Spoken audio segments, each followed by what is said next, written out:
What is up, Upcycle team members? It's your boy Win, the Upcycle Wizard. Actually got a wizard hood on as we speak, but we are sewing belt loops in a waistband. So if you bought my pants pattern or any of my patterns that have a waistband, obviously these will be included, but since they are such simple pieces, they are just rectangles, I figured I'd give them out. Free game. So it is 40 inches by 4 inches. It is just a long rectangle. This is the waist piece. And then as far as the belt loop piece, it is 24 inches by 1.5 inches. And you can kind of play around with this being thicker or thinner. But as far as the waistband, I think this is the perfect dimensions. And typically, so my pants pattern at the largest size, you can sew it at a 36. So I gave 4 inches extra. If you have a smaller waist or whatever, I would just add a 4 inches of leeway onto the waistband piece. And I am reusing a little bit of content. I just think I really went over the waistband piece well in my pants tutorial, so that's where we're going. Grab your waistband piece as well as your belt loop piece and fire up the iron. As our iron heats up, what we're gonna do is finish one edge of the belt loop piece. So I'm gonna serge it or zigzag it. So I have finished one side of my belt loop piece, and then I pressed it in half, just kind of to have the middle point marker. And then what I'm going to do is fold the unfinished side just over that half point, press all the way along, and then fold the finished side over that. So it'll look like that pressed, and it'll be a clean belt loop piece. Now you can see my belt loop piece is complete. So I pressed that unfinished edge down and then the finished edge over. Now all I'm going to do is stitch along this whole piece and come back. You could definitely get away with just stitching at a 1/4 inch one way. I think it looks better with 2 stitches though. This is how it is looking all stitched together. Now we can put this aside and prepare our waistband. The waistband is pretty straightforward. So you have your long strip. What you're gonna do is press it in half. We are looking at the good side, so the wrong sides are touching. Press the whole thing in half. Now, once your waistband is pressed in half, you're gonna open it up, and we are going to press a 1/2 inch on one of the sides going all the way down. And you just wanna make sure to leave that crease. So when I'm ironing, I'm only gonna hit that 1/2 inch and then go all the way down. As you can see, I pressed a 1/2 inch all the way down, and I left this crease, so we still have that halfway point. And you can just flip it over now with that 1/2 inch down, give it another press if you'd like, and we are going to the sewing machine. We are at the sewing machine, and we are gonna actually turn our pants inside out again. Open up the fly, and you are going to take your waistband, and the part that is not folded over, you are gonna put to that fly facing and leave about a 1/2 inch to an inch here hanging over. And now we are going to clip it along the entire top of the waistband. All right, so we have clipped the waistband to the entire top of the waist. And now you can kind of see, if I flip it to the right side, we're gonna sew at a 1/2 inch along the entire waist. And then you can see this will come over nicely, and we will have a clean waistband. So like I said, we are sewing that unfolded over part, as you can see, to the wrong side of the pants at a 1/2 inch. Once you have stitched your waistband fully to the wrong side of the pants, you'll notice there's quite some excess here, but that's all right. We're gonna flip them inside out now, right side out. Now that they are right side out, I'm sure you're thinking, wow, that's quite a mess. But if we fold this edge over, you'll see all of that will be hidden, and you will be left with a ridiculously clean waistband. I flipped the waistband back inside, and we are actually gonna be sewing our belt loops now into the waist. I made the belt loop strip a little bit extra long for some leeway, and we are gonna be cutting it up into 3.5 inch segments, and we're gonna need 6 of them. This is an optional step, but I'm going to be overlocking just the top edge to make them a little extra clean. Got my fun little belt loop parade, and now we are going to be stitching them to the top of the waist so they are inside the waistband. I clipped my belt loops in place, and you can kind of play around with this placement, see what works for you. This is what I do.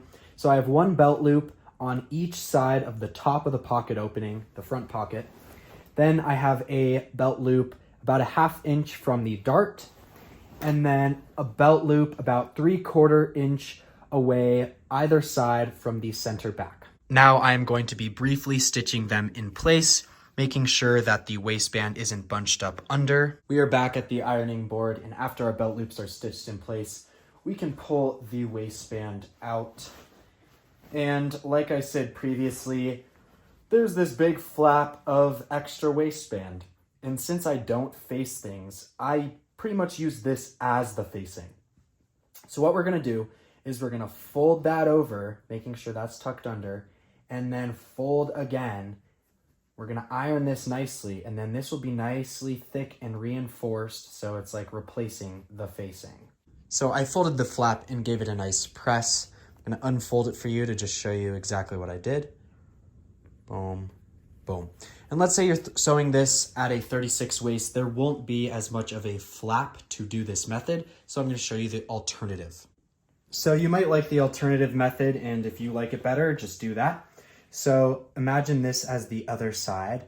We left about a 1/2 inch. So instead, we are going to fold this to the wrong side. Well, it is still good, the good side's touching. And then we are going to stitch right along here. So after stitching, we are gonna just trim to about 1/8 of an inch, pretty much right up to that stitch. And now when we turn it right side out, it pretty much does the same thing. It's just a little bit of less structure, but choose which one you want to do. You can do this method on both, or you can do the first method on both. We are back at the machine now, and our edges of the waistband should be nicely finished. And now we are going to start stitching on this edge of the waistband. And you just want to make sure that it's just covering that stitch right there. So we're going to go all the way to the other side of the fly, and then I'll show you what's next. Just to reiterate, we are stitching on that edge and making sure that this is just covering this stitch. And if you want to clip along, please do. I typically don't use clips for this. And for now, we are just stitching right over that belt loop, because then when we come back around this way, we are going to be folding it up and stitching it down.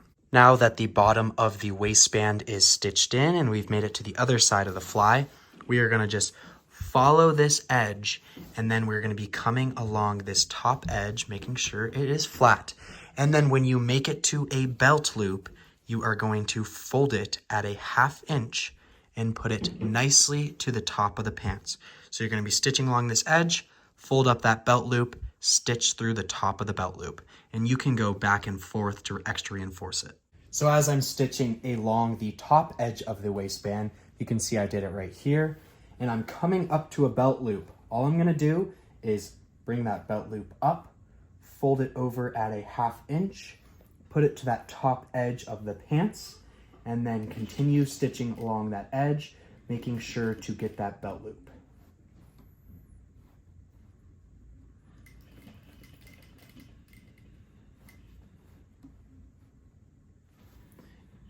And I would recommend going at least back and forth one time. So backwards, and then continue on and do the same thing when you get to your next belt loop.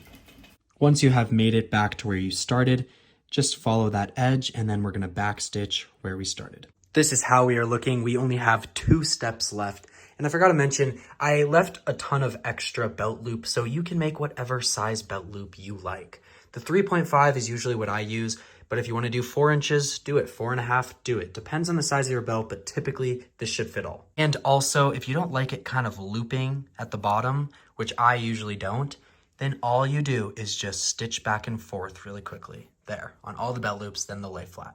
Now for the buttonhole, I typically place mine right in the middle, just above this stitching for the fly. If your machine doesn't have a buttonhole foot, but it is a zigzag, there's tons of videos out there on how to stitch it without the buttonhole foot. Also, instead of doing a buttonhole in a typical button, you can just use a snap button. I cut the hole in my buttonhole, and now I'm going to zip up the fly. And now I'm going to lay this down nice and flat, making sure the waistband aligns.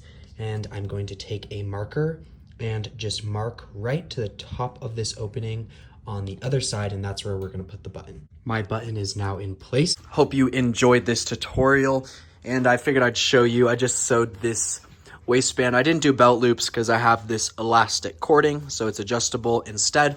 But I thought this waistband was just so clean. Woo! So clean. This is made out of bed sheets.